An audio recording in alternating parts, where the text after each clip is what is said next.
Hello students, मैं doctor Meenakshi Meena. आज की आपकी क्लास बीए पार्ट 1 के स्टूडेंट्स के लिए है, जो कि सोशियोलॉजी सब्जेक्ट की है। तो आज का हमारा टॉपिक है जातिवाद एवं सांप्रदायिकता। जातिवाद क्या है? जातिवाद वह संकीर्ण भावना है जो एक ही जाति के सदस्यों को अन्य लोगों के सामान्य हितों की चिंता न करते हुए अपनी ही जाति के लोगों को जीवन के विभिन्न क्षेत्रों में प्राथमिकता देने को प्रेरित करती है। कुछ समाजशास्त्रियों ने जातिवाद को परिभाषित किया है। Doctor K. N.. शर्मा लिखते हैं, जातिवाद या जाति भक्ति एक ही जाति के व्यक्तियों की वह भावना है जो देश या समाज के सामान्य हितों को ख्याल न करते हुए केवल अपनी ही जाति के सदस्यों के उत्थान, जातीय एकता और जाति की सामाजिक परिस्थिति को दृढ़ करने के लिए प्रेरित करती है। काका कालेलकर लिखते हैं, जातिवाद अन्य और परिमित समूह भक्ति है जो न्याय के सामाजिक मानदंडों के औचित्य, नैतिकता तथा सार्वभौमिक भ्रातृत्व की उपेक्षा करती है। अब जातिवाद एक बहुत बड़ी सामाजिक समस्या है जो भारतीय समाज में विद्यमान है। इसके दुष्परिणाम क्या क्या है, अब हम उसका अध्ययन करते हैं। पहला है, जातिवाद प्रजातंत्र विरोधी है। दूसरा है, जातिवाद राष्ट्रीय एकता के मार्ग में बाधक है। तीसरा है, जातिवाद औद्योगिक कुशलता में बाधक है। चौथा है, जातिवाद नैतिक पतन के लिए उत्तरदायी है। पांचवा है, जातिवाद से व्यक्तियों के मध्य भेदभाव पनपता है। छठा है, यह गतिशीलता में बाधक है। सातवां है, भ्रष्टाचार को बढ़ावा देता है। आठवां है, सामाजिक समस्याओं को जन्म देता है। नौवां है, जातीय संघर्षों की उत्पत्ति में सहायक। अब हम पढ़ेंगे जातिवाद के निराकरण के क्या क्या उपाय हैं, कैसे जातिवाद से हम मुक्ति पा सकते हैं। तो पहला इसमें उपाय है अंतरजातीय विवाहों को प्रोत्साहन। डॉक्टर घुरिये का मानना है कि जातिवाद को समाप्त करने के लिए अंतरजातीय विवाहों को प्रोत्साहन दिया जाना चाहिए। दूसरा है उचित शिक्षा। पीएच प्रभु की मान्यता है कि उचित शिक्षा द्वारा जातिवाद को दूर किया जा सकता है। तीसरा है वैकल्पिक समूहों का निर्माण। डॉक्टर राव के अनुसार वैकल्पिक समूहों के निर्माण से जातिवाद की समस्या को हल किया जा सकता है। चौथा है विभिन्न जातियों के मध्य आर्थिक व सांस्कृतिक समानता को प्रोत्साहन। श्रीमती इरावती कर्वे ने सुझाव दिया है कि जातिवाद से छुटकारा पाने के लिए विभिन्न जातियों में आर्थिक और सांस्कृतिक समानता लाना अत्यंत आवश्यक है। पांचवा है जाति शब्द का बहिष्कार। जातिवाद को समाप्त करने तथा अस्पृश्यता निवारण हेतु सितंबर 1955 में दिल्ली में आयोजित सेमिनार में एक सुझाव दिया गया कि जाति शब्द का कम से कम प्रयोग किया जाए। सरकार द्वारा ये प्रयत्न किया जाना चाहिए कि प्रार्थना पत्रों, स्कूल के रजिस्टरों, धर्मशालाओं, दुकानों आदि के नामों में जाति शब्द का कोई प्रयोग न किया जाए। छठा है सांस्कृतिक एकीकरण को प्रोत्साहन। डॉक्टर श्रीनिवास ने बताया कि वयस्क मताधिकार, पंचवर्षीय योजनाओं के माध्यम से होने वाली क्रांति, शिक्षा का प्रसार, पिछड़ी जातियों का उत्थान, उनके रहन सहन के तरीकों पर उच्च जातियों की संस्कृति के प्रभाव से जाति व्यवस्था के बहुत से दोष दूर हो सकेंगे। सातवां आपका पॉइंट है जातीय संगठनों पर प्रतिबंध। जातिवाद को समाप्त करने के लिए यह आवश्यक है कि जाति के नाम पर बनने वाले क्षेत्रीय एवं प्रांतीय संगठनों पर रोक लगा दी जाए। आठवां है व्यवहारिक कानूनों का निर्माण। जातिवाद को समाप्त करने के लिए यह आवश्यक है कि जाति के नाम पर बनने वाले क्षेत्रीय और प्रांतीय संगठनों पर रोक लगा दी जाए, क्योंकि ये संगठन ही जातिवाद की भावना पैदा करने एवं उभारने के लिए उत्तरदायी हैं। नवा है जातिगत राजनीति की समाप्ति। पिछले कुछ वर्षों में पंचायतों से लेकर संसद तक के चुनाव में जाति के आधार पर उम्मीदवारों का चयन किया गया है और मत दिए और लिए जाते रहे हैं।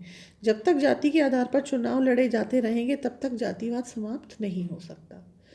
10वां पॉइंट है आपका आर्थिक विकास। जातिवाद से छुटकारा पाने के लिए आर्थिक विकास अत्यंत आवश्यक है। आर्थिक विकास से लोगों को रोजगार प्राप्त करने की सुविधा उपलब्ध होगी और बेरोजगारी समाप्त हो सकेगी।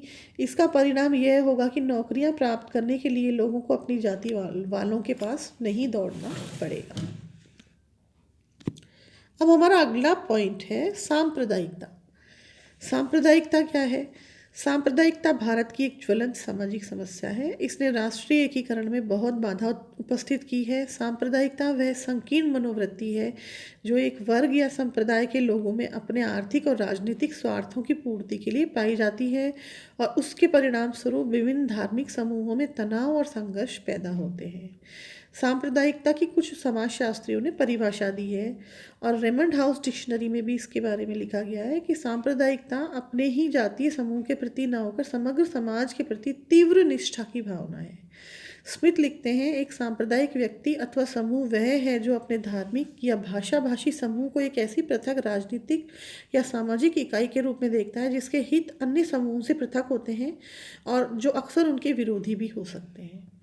सांप्रदायिकता के निवारण के लिए किए गए प्रयत्न और सुझाव। सांप्रदायिकता की समस्या को हल करने के उद्देश्य से केंद्रीय स्तर पर राष्ट्रीय एकता परिषद का गठन किया गया। 16 अक्टूबर 1959 में दिल्ली में इसकी एक बैठक हुई जिसमें तय किया गया कि देश के सभी राजनीतिक दलों को जनसाधारण में सांप्रदायिक सद्भाव जागृत करने के लिए विचार विमर्श तथा शिक्षा के व्यापक कार्यक्रम अपनाने चाहिए। इस बैठक में यह भी तय किया गया कि देश की प्रशासनिक इकाइयों को सांप्रदायिक दंगे समाप्त करने हेतु विशेष कठोर कदम उठाए जाने चाहिए। सांप्रदायिकता की समस्या को हल करने के लिए निम्नांकित सुझावों पर तुरंत ध्यान दिया जाना चाहिए। पहला है, प्रजातांत्रिक मूल्यों के आधार पर प्रत्येक व्यक्ति के महत्व को मान्यता दी जाए। दूसरा है, देश की संपूर्ण जनसंख्या के लिए सामाजिक सुरक्षा की पूर्ण व्यवस्था करना अति आवश्यक है। तीसरा है, किसी भी राजनीतिक दल अथवा संगठन को धार्मिक आधार पर घृणा एवं वैमनस्य फैलाने की स्वतंत्रता नहीं दी जानी चाहिए। चौथा है, अनिवार्य शिक्षा द्वारा लोगों में ज्ञान की ज्योति जलाई जाए।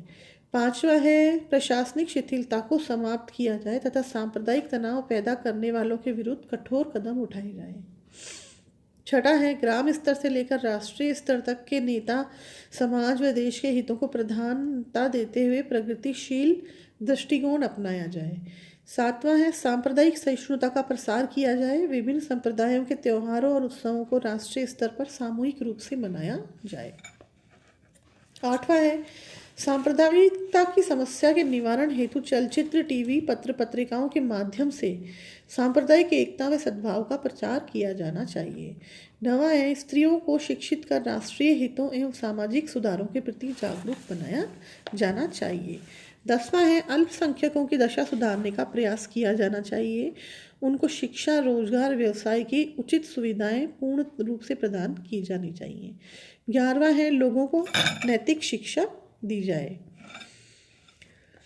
12वां है, सांप्रदायिकता के आधार पर लड़े गए